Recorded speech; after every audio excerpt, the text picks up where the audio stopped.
ဇလိုင်းအစားမှာတော့သူရဲ့ကောင်းလေးယောက်ကနတ်ဆိုးတန်းပြည်ကိုရောက်လာခဲ့ပြီးတော့နတ်ဆိုးကောင်းဆောင်မုံကိုတက်ဖို့တော့လည်းလာနေခဲ့ပါ၏အဲဒီနောက်မှာတော့သူတို့လည်းအထဲကိုဝင်သွားခဲ့ပြီးတော့အထဲမှာတော့နတ်ဆိုးကောင်လေးတယောက်ကစောင့်နေခဲ့ကသူတို့ကိုမတက်နိုင်လို့ရှိရင်မိုးစီကိုသွားလို့မရဘူးလို့လည်းပြောလိုက်ပါ၏ဒါကြောင့်သူရဲ့ကောင်းလေးနဲ့လာတိုက်ခိုက်ခဲ့ကြပြီမဲ့တယောက်မှမနိုင်ပဲနဲ့အကုန်လုံးကလည်းနတ်ဆိုးလေးကောင်လက်ဆက်နဲ့လည်းမှောက်သွားခဲ့ကြပါ၏ကောင်လေးလည်းသူတို့ကိုပြန်ကူတာပေးလိုက်ပြီးတော့အနောက်မှာလည်းကြားနေခဲ့တဲ့ကုသပေးရဲ့ဟဲလာမာလေးကိုမိမိချင်းနဲ့ချစ်မိသွားခဲ့ပါ၏အဲ့ဒီအချိန်မှာသူ့လူတွေကရောက်လာခဲ့ပြီးတော့သူတို့တက်ပြရမလားလို့မေးတော့ကောင်လေးကလည်းမတက်ဖြစ်ပဲနဲ့အားလုံးကိုပြင်လွတ်ပစ်လိုက်လို့လည်းပြောလိုက်ပါ၏နောက်တစ်ခါမှတော့မိုးကဘာလို့သူ့ရဲ့ကောင်းတွေကိုမတက်တာလဲလို့မေးတော့ယောဂီကလည်းသူ့ရဲ့လက်နဲ့တက်ရတဲ့အထိတန်ဖိုးမရှိလို့ပါလို့လည်းပြောပါ၏မိုးကလည်းမင်းမတက်လို့ရှိရင်မင်းလူတွေကိုတက်ခိုင်းလိုက်ရမလားမေးတော့သူကလည်းဟဲလာမာလေးကိုပြန်သွေးမိသွားပြီးတော့သူကိုယ်တိုင်ပဲတက်လိုက်ပါမယ်လို့ပြန်ပြောလိုက်ပါ၏ဒါနဲ့အဲ့ဒီကောင်လေးရဲ့နာမည်ကယောဂီလို့လည်းခေါ်ပါ၏အဲ့ဒီနောက်မှာတော့သူရဲ့ကောင်းတွေကနောက်တစ်ခါထပ်ပေါ်လာပြီးတော့ဒီခါတော့ယောဂီကလည်းအတီကြီးလို့လည်းကျုံးနေပါ යි မော်သူရဲ့ကောင်းမလေးကမော်မီလုံးနဲ့ပြစ်လိုက်ပေမဲ့ယောဂီကတော့ဘာမှမဖြစ်သွားပါဘူးဒါသူရဲ့ကောင်းလေးကလည်းဆက်စီယာကိုကူညီပေးမယ်လို့ပြောလိုက်ပြီးတော့ဒါတဲ့ကိုမှော်ဆွမ်းနေထဲလိုက်တော့ဒါနဲ့ပြေးခိုးလိုက်ပေမဲ့ယောဂီကိုလည်း800လေးတော့မှမထိသွားပါဘူးသူရဲ့ကောင်းရင်လည်းနောက်ဆုတ်သွားလိုက်ပြီးတော့သူတို့ကမွန်းတက်မဖြစ်မဲ့အကြောင်းပြောလိုက်တော့ယောဂီကလည်းအဲ့ဒါဆိုရင်အဲ့ဒီဟဲလာမာလေးကိုထားခဲ့ပြီးတော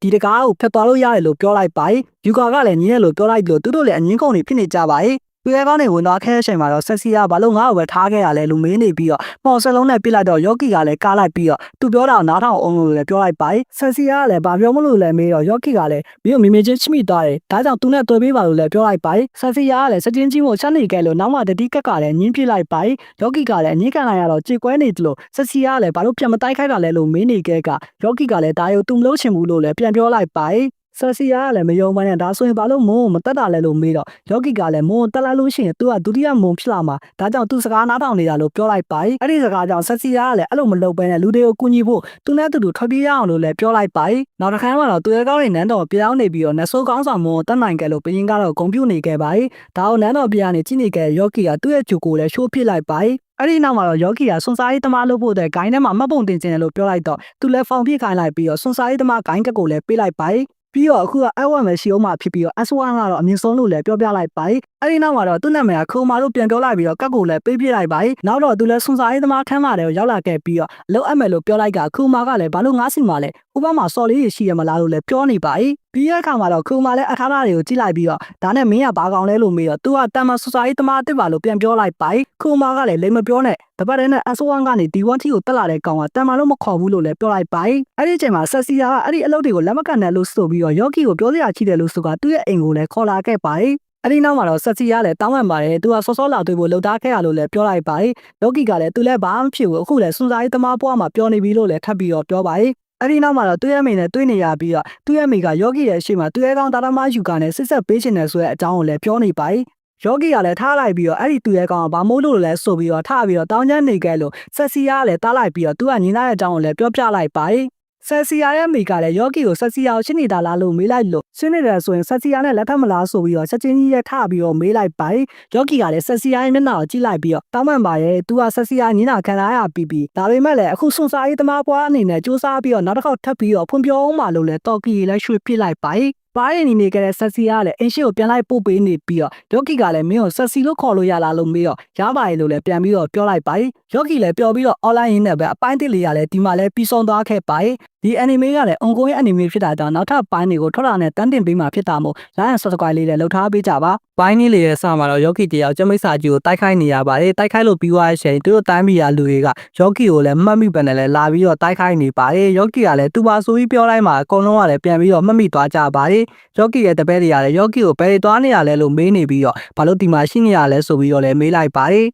်ယောဂီကလည်းသူကလူသားစုသားကြီးတမလို့တော့မှလို့ပြောလိုက်ပြီးတော့လူသားကောင်မလေးတယောက်ကိုလည်းချစ်မိသွားတယ်လို့ပြောလိုက်ပါယောဂီရဲ့တပည့်တွေကလည်းနဆိုးကလူသားတယောက်လိုနေတော့မယ်ဆိုတော့အံ့ဩသွားပြီးတော့သူတို့လည်းယောဂီနဲ့တူနေမယ်လို့လည်းပြောလိုက်ကြပါတယ်နောက်တစ်ခါမှတော့ယောဂီရဲ့တပည့်လေးတွေလည်းပုံစံပြောင်းထားလိုက်ပြီးတော့ယောဂီတိုင်းနေတယ်ဆိုတော့ဆက်စီယာစီကိုလည်းရောက်နေကြပါတယ်အဲ့ဒီနောက်မှာတော့သူတို့လည်းစကားထိုင်ပြောနေကြပြီးတော့ဟမ်ပီနဲ့ချက်ကပျောက်သွားခဲ့ရကြောင်းလည်းလိုက်ချနေခဲ့ကြပါတယ်အဲ့ဒီအချိန်မှာလည်းဆက်စီယာရဲ့မိပေါ်မှာအိတ်နေခဲ့ချက်ကိုတွေ့သွားပြီးတော့ဆက်စီယာမိကလည်းယောဂီရဲ့တငယ်ချင်းလာကိုလည်းမေးလိုက်ပါတယ်ယောဂီကလည်းဟုတ်ပါတယ်လို့ပြောလိုက်ပြီးတော့ဟမ်ပီကရောလို့မေးလိုက်တော့အိမ်ထဲဝင်သွားတယ်လို့လည်းပြောလိုက်ပါတယ်ယောဂီတို့လည်းအိမ်ထဲဝင်လာတော့ဟမ်ပီကအိမ်ကူဆိုတာပြီးတော့ယောဂီကလည်းပြန်ရှုတ်ခိုင်းနေခဲ့ကဟမ်ပီကလည်းမချွတ်ဘူးသူကအလုပ်လုပ်ချင်တာလို့လည်းပြောလိုက်ပါတယ်ယောဂီချက်လူကတ်တို့နှစ်ယောက်လည်းပြန်မလို့လှုပ်လိုက်ပြီးတော့ဟမ်ပီကတော့အိမ်ကူဖိနဲ့နေချင်တယ်ဆိုလို့လည်းထားခဲ့လိုက်ကြပါတယ် အဲ့ဒီအချိန်မှာလည်းဆက်စီယာရဲ့မိကယော့ကီရဲ့နာကိုတိုးလာပြီးတော့မနေ့ပြန်သူ့ရဲ့သမီးကအလုံးမရှိဘူးလို့ဆိုတော့သူနဲ့တူတူခြောက်သွားလိုက်လို့လည်းပြောလိုက်ပါကျွန်တော်ကလည်းဒီလိုမျိုးအောင်တယ်ပေးမဲ့အမေမျိုးကိုလည်းစောင်းနေလို့ချင်နေပါတယ်နောက်တစ်ခါမှာတော့ယော့ကီလည်းဆက်စီယာနဲ့ဒိမ်းမလို့စောင်းနေပြီးတော့ဆက်စီယာရောက်လာတဲ့အချိန်မှာယော့ကီလည်းဆက်စီယာကိုကြည့်နေပြီးတော့တော်တော်လေးလည်းကြွေနေခဲ့ပါတယ်နောက်တော့သူတို့လည်း၆ဘက်သွားနေခဲ့ကြပြီးတော့ကိမုတ်ဆိုင်နဲ့ပန်းဆိုင်တွေကိုလည်းလိုက်ကြည့်နေကြပါတယ်အင်ဂျီဆိုင်ထဲမှာအင်ဂျီဝူကြည့်နေပြီးတော့ယော့ကီလည်းတော်တော်လေးလှတယ်လို့လည်းပြောလိုက်ပါတယ်အဲဒီနောက်မှာတော့သူတို့လည်းတခြားသူရဲ့ကောင်ပန်းကလည်းမြင်သွားပြီးတော့ဆက်စီယာခေါ်တော့မဲ့ရှင်မှာယူကီကလည်းတားလိုက်ပြီးတော့မင်းတော့အွန်လိုင်းမယ်ဆိုရင်လူတွေအကုန်လုံးကတီးတော့မှာပေါ့လို့လည်းပြောနေပါတယ်ဒါနဲ့ဆက်စီယာရဲ့နောက်ရောက်လာပြီးတော့သူနဲ့သူတို့ရှောက်လိုက်မလားဆိုပြီးတော့လည်းမေးလိုက်ပါတယ်ဆက်စီယာကလည်းတငယ်ချင်းနဲ့သွားစရာရှိရလို့ပြောလိုက်ပြီးတော့ဘန်ကလည်းဆက်စီယာရဲ့တငယ်ချင်းဆွဲကောင်ကိုလည်းတခြားကြည့်နေပါတယ်ပြီးတော့မင်းနဲ့တနေရာမှာတွေ့ဘူးတယ်လို့ပြောနေလိုက်လို့ယော့ကီကလည်းစိတ်ထင်တာနေမှာပါဆိုပြီးလည်းပြောလိုက်ပါတယ်ယော့ကီတယောက်လည်းအထဲဝင်သွားခဲ့တဲ့ဘန်ဆိုရဲ့ကောင်ကိုကြည့်နေပြီးတော့သူကဆက်စီယာကိုတိုက်ရလားဆိုပြီးတော့လည်းတွေးနေပါတယ်ပြီးတဲ့ကောင်မှာတော့ယော့ကီကလည်းဝင်လာပြီးတော့ဆက်စီယာလက်ဆောင်တစ်ခုပေးခြင်းတဲ့အကြောင်းလည်းပြောလိုက်ပါတယ်ဘန်ကလည်းမြင်ပြီးတော့ကြားပြက်လာခဲ့ကသူလည်းလက်ဆောင်တစ်ခုဝယ်ပေးမယ်လို့လည်းပြောလိုက်ပါတယ်ယော့ကီလည်းအပြိုင်ပဲဆွဲကြိုးလေးတစ်ခုကိုမြင်ပြီးတော့ဒါလေးကြိုက်လာလို့မေးလိုက်တော့ဆက်စီယာလည်းချက်ချက်နဲ့တော်တော်လေးလှရလို့လည်းပြောလိုက်ပါတယ်ဘန်ကလည်းဆိုင်ထဲမှာဈေးကြီးလို့ဆွဲကြိုးကိုဝယ်ပေးဖို့လှုပ်လိုက်ရင်းနဲ့မျက်မှန်နဲ့အုတ်ထုတ်ကကျွတ်သွားခဲ့တော့ဆိုင်ထဲကလူတွေကလည်းနှဆိုးတွေနိုင်ခဲ့သူရဲ့ကောင်းတွေမှလည်းမှတ်ပြီးသွားခဲ့ကြပါ යි ဒါကြောင့်ပဲလူတွေကလည်းဝိုင်းအောင်လာခဲ့ကြပြီးတော့ယော့ကီလည်းတယောက်တည်းပဲကြံနေခဲ့ပါ යි အဲ့ဒါပြီးတဲ့အခါမှာတော့ယော့ကီလည်းဆက်စီယာတို့ကိုလိုက်ချနေပြီးတော့သူနဲ့တိုက်ခိုက်မှုတဲ့သူရဲ့ကောင်းတယောက်နာမှာလူတွေအုံနေခဲ့တဲ့အတွက်အဲ့လူတွေကိုလည်းပါထုတ်ပေးလိုက်ပြီးတော့လူတွေရှင်းရနေရကိုလည်းခေါ်လာလိုက်ပါ යිအပြင်ကိုတော့မယ်ဆိုလို့ရှိရင်ရုပ်ပြတ်ပြီးတော့လာရတယ်လို့ပြောလိုက်ပြီးတော့ယော့ကီလည်းထွက်လာလိုက်ပါနောက်တော့ယော့ကီလည်းဆက်စီယာလိုက်ရှာနေပြီးတော့ထုံနီးသူဆက်စီယာကလည်းယော့ကီကိုလိုက်ရှာနေခဲ့ပါယော့ကီနဲ့ဆက်စီယာလည်းအမေပြောက်လို့ငိုနေတဲ့ကလေးနားမှာပြန်ဆွန်သွားကြပြီးတော့ကလေးရဲ့မေကိုလည်းလိုက်ရှာပေးနေကြပါအဲ့ဒီချိန်မှာဘန်လည်းဆက်စီယာကိုလိုက်ရှာနေပြီးတော့ယူကီကလည်းလူတွေထပ်ပြီးတော့တီသွားခဲ့မှဆိုတဲ့အကြောင်းတားနေခဲ့ကဘန်ကလည်းဂီးမဆိုင်ပဲနဲ့ထွက်သွားခဲ့ပါတကယ်တော့ယူကီကဘန်ကိုကြိုက်နေပုံရတာကိုလည်းတွေ့လိုက်ရပါနောက်တော့ဘန်လည်းကလေးမေလိုက်ချပေးနေခဲ့ဆက်စီယာတို့ကိုတွေ့သားပြီးတော့ယူကီကိုပြောပြဖို့ကြီးလိုက်တဲ့အချိန်မှာယူကီကလည်းမရှိတော့ပါဘူးနောက်တစ်ခါမှလည်းဆက်စီယာရဲ့မေလည်းဆက်စီယာနေမကောင်းတဲ့အကြောင်းကိုလည်းယော့ကီကိုလည်းပြောပြနေပါယော့ကီကလည်းသူ့ကြောင့်ဖြစ်တာလားဆိုပြီးပြောနေခဲ့ကဆက်စီယာရဲ့မေကလည်းတာမန်ဖျားလာပါဆိုပြီးလည်းပြောလိုက်ပါနောက်တော့ယော့ကီလည်းဆက်စီယာရဲ့ရှင်တွေကိုကြည့်နေခဲ့ပြီးတော့သူမနေ့ကဆက်စီယာရဲ့အားလက်ချန်ကိုယူမိတဲ့အတွက်လည်းတောင်းပန်လိုက်ပါတယ်ဆက်စီယာကလည်းယော့ကီကြောင့်ဖြစ်တာလို့ပြောနေပြီးတော့ဒါကြောင့်နောက်တစ်ပတ်အားလက်ရဲ့လည်းသူသွားမယ်လို့ပြောလိုက်တော့ယော့ကီကလည်းပျော်နေရင်းနဲ့လည်းအပိုင်းနေလေရတယ်ဒီမှာလည်းပြီးဆုံးသားပါတယ်အွန်ကိုရဲ့ anime ဖြစ်တာကြောင့်ကျွန်တော်တို့နောက်ထပ်ပိုင်းတွေကိုလည်းနောက်တစ်ပတ်မှလည်းတင်ဆက်ပေးပါမယ်အားလုံးပဲအားပေးကြပါအောင်နော်ကျေးဇူးတင်ပါတယ်ပိုင်းသုံးလေးရဲ့အစမှာတော့ယော့ကီမနေ့ကကုညီလိုက်ရဲ့သူရဲ့ကောင်းစာကီကဆက်စီယာတို့အိမ်ကိုတွားနေခဲ့ပါတယ်ယော့ကီကလည်းသူရဲ့ရှေ့ရဖြတ်သွားခဲ့တဲ့စာကီကိုကြည့်နေခဲ့ပြီးတော့သူလည်းဆက်စီယာကိုကြိုက်နေရတာဆိုပြီးတယောက်တည်းလဲတွေးလုံနေရပါတယ်စာကီနဲ့ဆက်စီယာရဲ့ဖြစ်သွားတဲ့ပုံစံကြည့်လိုက်ရင်လည်းတယောက်တည်းစိတ်ကျုံနေခဲ့တဲ့အချိန်မှာစာကီကစိတ်ညစ်နေတဲ့ပုံစံနဲ့အိမ်ထဲကနေပြန်ထွက်လာတာကိုလည်းတွေးလိုက်ရပါတယ်ယော့ကီကလည်းစီကံမာလေးကိုစာကီကဘာလာလှုပ်သွားလဲလို့မေးနေပါတယ်စီကံမာလေးကလည်းစာကီကဟန်ပီစီကိုလာသွားဆိုပြီးပြောပြလိုက်ပါတယ်ပြီးရကံမှာတော့ယော့ကီလည်းဟန်ပီစီကိုရောက်လာပြီးတော့စာကီကဖွံ့ဖြိုးသွားတယ်မလားမေရော့အဖြစ်ပြန်ပေးလိုက်လားဆိုပြီးမေးလိုက်ပါတယ်ဟန်ပီကလည်းမဖြစ်နိုင်ဘူးလို့ပြောလိုက်ပါတယ်ယော့ကီကလည်းဟန်ပီကစာကီကိုမတိုက်ဘူးလို့ထင်နေခဲ့လို့ဟန်ပီကလည်းမကြိုက်တာမဟုတ်ဘူးမဖြစ်နိုင်တာလို့ဆိုပြီးထွက်သွားပါတယ်ယော့ကီကိုပွဲရတဲ့စာကီနဲ့ဟန်ပီတို့ရဲ့အတောင်းကိုလည်းဆွေးနွေးနေကြကြပါတယ်စာကီကစိတ်သားကောင်းတာမို့ဟန်ပီနဲ့လည်းလိုက်ပတ်တဲ့အကြောင်းလည်းပြောပြလိုက်ပါတယ်နောက်တစ်ခါမှတော့ယော့ကီကလည်းစွန်စားရုံကန်းကြီးကိုရောက်လာပြီးတော့ခွမ်မန်ကိုလည်းလိုက်ရှာနေခဲ့ပါတယ်ခွမ်မန်မတွေ့တော့ဘေးကကောင်မလေးကိုမေးကြည့်လိုက်ပြီးတော့စေယုံမှာဆိုတာတိသွားတော့ယော့ကီကလည်းစေယုံကိုလည်းလိုက်လာရပါတယ်ဆွေးအောင်မှာတော့ခွမ်မာနဲ့လည်းတွေးနေရပြီးတော့ဘာဖြစ်တာလဲလို့မေးတော့သူ့ရဲ့မိန်းမကိုစိတ်ဆိုးအောင်လုံးပြီးလို့ဆိုပြီးပြောပြပါတယ်ယော့ကီကလည်းအော်သွားခဲ့ပြီးတော့သူလည်းရှင်းပြမှုလုပ်လိုက်ပါတယ်တကယ်တမ်းမှာတော့သူကမင်္ဂလာနှစ်ပတ်လည်နေ့မှာသူ့ရဲ့မိန်းမအတွက်ဆွဲကြိုးသွားရွေးနေခဲ့ပြီးတော့နေ့ကနေညအထိရိုးရခတ်နေခဲ့ကစိုင်းချင်းကလည်းမောင်းထုတ်လိုက်ပါတယ်ဒီလိုနဲ့သူကလည်းဒီတိုင်းပြန်လာခဲ့ရရင်လည်းအဲ့ဒါကိုသူ့ရဲ့မိန်းမကလည်းမင်္ဂလာနှစ်ပတ်လည်နေ့ကိုသူကမေးသွားတယ်ထင်နေပြီးတော့ဒီလိုပြအောင်လုပ်ခဲ့တာဆိုပြီးလည်းပြောပြပါတယ်အဲ့ဒီချိန်မှာခွမ်မာရဲ့မျိုးသမီးကရောက်လာခဲ့တာကြောင့်ခွမ်မာကလည်းအချစ်လေးလို့ခေါ်လိုက်တော့မျက်နှာကိုလည်းတစ်ချက်လည်းပိတ်ကန်တာလည်းခံလိုက်ရပါတယ်တကယ်တော့ခွမ်မာရဲ့မျိုးသမီးဖြစ်သူကဆက်စီယာတို့အိမ်ကအိမ်ကူပဲဖြစ်ပါတယ်နောက်ပိုင်းမှာတော့ယော့ကီကလည်းစေယုံကနေပြန်လာနေနဲ့ခွမ်မာတို့လင်မယားကိုလည်းအားကြနေခဲ့ကသူနဲ့ဆက်စီယာကလင်မယားဖြစ်သွားရင်ဆိုပြီးတော့တွေးချင်ရလည်းရှောက်တွေးနေခဲ့ပါတယ်ဒါပေမဲ့လည်းတစ်ဖက်မှာတော့စာကီကတော့အခန်းထဲမှာတယောက်တည်းလေးတိတ်ပြီးတော့ကြေကွဲနေခဲ့ပါတယ်တကယ်တော့မှတော့စာကီဟန်ပီကိုလူဆိုးရအနိုင်ကျင့်နေရအောင်လည်းတွေးလိုက်ရပါတယ်အားကြောင့်ကဲတင်ပေးလိုက်ပြီးတော့ဟန်ပီကလည်းသူ့ရဲ့အနောက်ကနေကျေးဇူးတင်ပါလို့လည်းပြောလိုက်ပါတယ်အဲ့ဒီချိန်တော့ဟန်ပီကိုလည်းတေချာတစ်သွားပြီးတော့ကျွေသွားခဲ့ရပဲဖြစ်ပါတယ်ယော့ကီကလည်းစာကီကိုအားပေးနေလိုက်ရင်းနဲ့သူလည်းစာစီယာကိုသဘောကျနေကြအောင်မှပြောပြလိုက်ပါတယ်ဒီလိုနဲ့ပဲသူတို့ကလည်းသူတို့သဘောကျနေခဲ့သူတွေကိုလက်ဆောင်ဝယ်ပေးဖို့တော့လည်းထွက်လာခဲ့ကြပါတယ်ယော့ကီကလည်းသူဟိုတနေ့ကဆက်စီယာကိုပေးမဲ့ဆွဲကြိုးလေးကိုပြန်သွေးလိုက်တော့ဒါကိုပဲလက်ဆောင်ပေးဖို့တော့လည်းလှုပ်လိုက်ပါတယ်နောက်တော့သူတို့လည်း ယူကီနဲ့တွေ့သွားပြီးတော့ယူမီကလည်းယူကီကိုဆက်စီယာတဲ့လက်ဆောင်လောင်းရဲ့ပဲမဲ့လက်တိသွားပြီးတော့ဆာကီကတော့ဘယ်သူတော့လဲဆိုပြီးမေးလိုက်ပါတယ်နောက်တော့ယော်ကီတို့လည်းဆိုင်မှာထိုင်လိုက်ကြပြီးတော့ယူမီကယော်ကီတို့စကားတွေပြောနေခဲ့ပေမဲ့ယော်ကီတို့ကတော့အစားတွေကိုပဲလှိမ့်ပြီးတော့စားနေခဲ့ပါတယ်ယူမီလည်းဆက်စီယာရဲ့အကြောင်းကိုပြောမယ်လို့ပြောလိုက်မှယော်ကီကလည်းသူ့ရဲ့စားတာကိုရက်လိုက်ပြီးတော့ပြောပါလို့ပြောပါတယ်ယူမီကလည်းဆက်စီယာစိတ်ကြီးတဲ့အကြောင်းပြောပြနေလိုက်ရင်းနဲ့ယူကီကိုလည်းဂီယူဆိုင်လို့လည်းတတိပေးလိုက်ပါတယ်ပြီးတော့သူတို့နဲ့ဆိုနဲ့တိုက်ခိုက်ခဲ့တဲ့အကြောင်းပြောပြနေခဲ့ပြီးတော့နဆိုးဖေးတဲ့နဆိုးလက်အောက်ငယ်တာပိုပြီးစွာကြည့်ရလို့လည်းပြောပါတယ်အဲ့နဲ့ဆိုတာသူတို့မတက်ပန်တဲ့အပြင်ဘက်ကိုပြန်လွတ်ပေးပြီးတော့ဆေးလည်းပြန်ကူတာပေးတဲ့အကြောင်းပြောနေခဲ့ကယော့ကီကလည်းသူ့ကိုပြောနေခဲ့တာဖြစ်တာကြောင့်တော်တော်လေးကိုလည်းတရုပ်ဆောင်ပြနေရပါတယ်အဲ့ဒီချိန်မှာယူမီကလည်းသူလည်းတူပဲဘန်ကိုရှင်းနေတဲ့အကြောင်းလည်းရင်ပွင့်လိုက်ပါတယ်ယော့ကီတို့နှစ်ယောက်လည်းဆက်စီယာနဲ့တွေးမို့ရောက်လာခဲ့ပြီးတော့ဆက်စီယာတို့ရဲ့အိမ်ကိုရောက်နေခဲ့လူကတ်တို့ကိုလည်းတွေ့လိုက်ရပါတယ်ယော့ကီလည်းဆာကီကိုမိတ်ဆက်ပေးလိုက်ပြီးတော့လူကတ်နဲ့ဆာကီတို့လည်းတယောက်ကြည့်နေပြီးတော့အမြင်မကြည့်လည်းဖြစ်နေခဲ့ကြပါတယ်အဲ့ဒီချိန်မှာဟန်ပီကိုတွေ့လိုက်ရတာတောင်လူကတ်ကလည်းဆာကီကိုဟန်ပီရဲ့နာကိုတွားဖို့အတွက်လည်းတွန်းပို့ပေးလိုက်ပါတယ်ဟန်ပီရဲ့နာကိုရောက်လာပြီးတော့တင်ငယ်ချင်းပြေးလို့ရမလားဆိုပြီးလက်ဆောင်လေးလည်းပေးလိုက်ကဟန်ပီကလည်းတင်ငယ်ချင်းဆိုတာတော့လက်ခံလို့ရတယ်လို့ပြောလိုက်ရင်းနဲ့ပဲ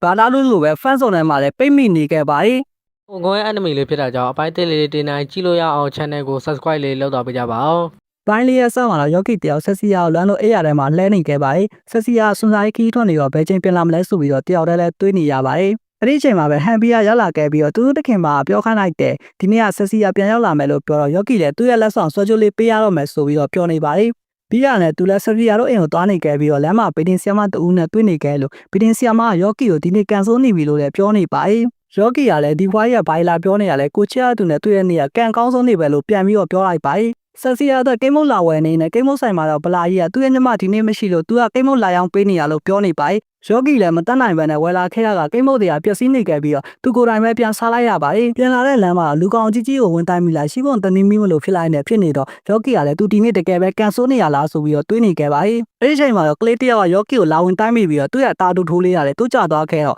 ယောဂီကလည်းပြန်ပြီးတော့ဝယ်ပေးလိုက်ရပါတယ်အဲ့နဲ့ကန်ဆိုးရရမပြီးသေးပဲနဲ့ခပိုင်းလိုက်တယောက်ကလည်းသူ့ရဲ့ပတ်စံအိမ်ကိုနှိုက်သွားတော့သူလည်းသူ့ရဲ့ဆွမ်းနဲ့အမြန်ပြေးယူလိုက်ပြီးတော့ဒါကိုလည်းဘန်တို့ကလည်းမြင်သွားခဲ့ကြပါတယ်ဒါပေမဲ့လည်းဘန်တို့ကယောဂီကိုခပိုင်းနဲ့လို့ထင်သွားခဲ့တာကြောင့်အရှုပ်တဲကိုလည်းထည့်ရလိုက်ပါတယ်ယောဂီကလည်းဒီနေ့ကကန်ဆိုးဆိုးနေပဲလို့ပြောနေခဲ့တဲ့အချိန်မှာလူကရောက်လာခဲ့ပြီးတော့သူရဲ့ကောင်းပန်အရှင်ကြီးကိုစစ်နေခဲ့တော့ခဏလေးပဲစောင့်ဆိုပြီးတော့လာပြောနေခဲ့ပါတယ်အဲ့ဒီချိန်မှာတော့အီနာဆိုတဲ့ကောင်မလေးကရောက်လာခဲ့ပါတယ်။ဆော်ကန်တော့လာပြီးခဲ့တာဖြစ်ပြီးတော့သူရဲ့ကောင်းပန်ကလည်းလူမဖမ်းပြီးတော့တောင်းပန်ခဲ့တောင်းကိုလည်းပြောကားလိုက်ပါတယ်။ယောဂီလည်းဘန်ကတောင်းပန်တဲ့အနေနဲ့မိုးလိုက်ကျွေးရသည်ကိုတော်ဝါကြီးလည်းစားနေခဲ့ရပါတယ်။ဘန်ကယောဂီကိုဆက်စီယာနဲ့ဘလို့ပတ်သက်လဲလို့မေးနေခဲ့ပြီးတော့ယောဂီကလည်းတငယ်ချင်းတွေပါပဲလို့လည်းပြန်ပြီးတော့ပြောလိုက်ပါတယ်။ယောဂီကိုဆက်စီယာနဲ့ခင်လို့ရအောင်ဘလို့လုပ်ရမလဲလို့မေးနေခဲ့ပြီးတော့ယောဂီကလည်းသူခွမ်းနေခဲ့တဲ့ကောင်မလေးဖြစ်တာကြောင့်လီမမပြောပြဘူးဆိုပြီးတော့စိတ်ထဲမှာလည်းပြောနေပါတယ်။ယောဂီတို့လည်းယူမီကဘန်ကိုခွမ်းနေတဲ့အကြောင်းသိတာတော့ဘန်ကိုဘာလို့ယူမီကိုမစင်စားပေးရလဲဆိုပြီးတော့မေးလိုက်ပါတယ်။ဘန်ကလည်းယူမီကဆက်စီယာမုန်းနေတဲ့အကြောင်းပြောနေခဲ့ပြီးတော့ယူမီရဲ့အကြောင်းသိတာခဲ့ယောဂီကလည်းယူမီကစိတ်သားကောင်းကြောင်းလည်းပြောပြလိုက်ပါတယ်။အဲ့တော့မှဘန်ကလည်းသူမားသွားပါပြီလို့ဆိုရင်မျက်ရည်ဆောင်မှလည်းကြားနေခဲ့ပါတယ်။ယူမီရဲ့အကြောင်းပြန်သိမိနေခဲ့ပြီးတော့ယူမီကသူ့ရဲ့နာမှာမြဲနေတဲ့အကြောင်းတွေသူ့လည်းအမှားလို့ရင်ဆူရဲ့အကြောင်းတွေကိုလည်းယောဂီတို့လည်းပြန်ပြီးတော့ပြောပြနေခဲ့ပါတယ်။နဆိုလေးယောဂီကတော့ဆူသားဆူခြင်းလို့ဆူတာမဟုတ်ဘဲနဲ့ကိုယ်တန်ဖိုးထားခြင်းလို့ဆူတဲ့အကြောင်းတွေလည်းရှင်းပြလိုက်ပါတယ်။ဒီလိုနဲ့ရှင်းနေတွေ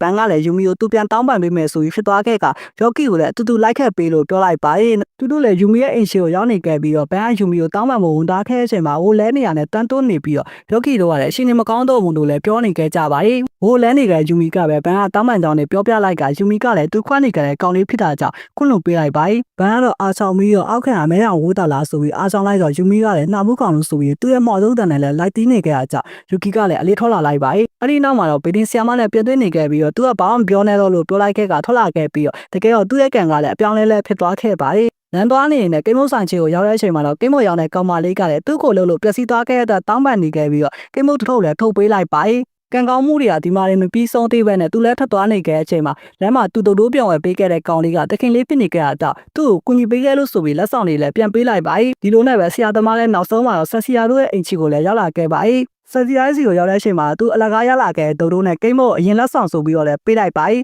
။ဆက်စီယာနဲ့ယောဂီလည်းအတူတူလမ်းလျှောက်ပြီးတော့စကားလေးတွေပြောနေကြကြလို့ယောဂီကလည်းသူ့ရဲ့အဓိကလက်ဆောင်လေးဖြစ်တဲ့စောကျိုးပူးလေးကိုလည်းထုတ်ပေးလိုက်ပါတယ်။ဆက်စီယာကလည်းစောကျိုးလေးကိုကြည့်လိုက်ပြီးတော့တမိုးထားပါမယ်လို့ပြောလိုက်ကယောဂီကလည်းပျော်ပြီးတော့ကျေးဇူးတင်ပါတယ်လို့ငိုပြီးတော့လည်းပြောနေကြရင်းနဲ့ဒီနေ့ပါနေရလဲဒီမှာလည်းပြီးဆုံးသွားခဲ့ပါတယ်။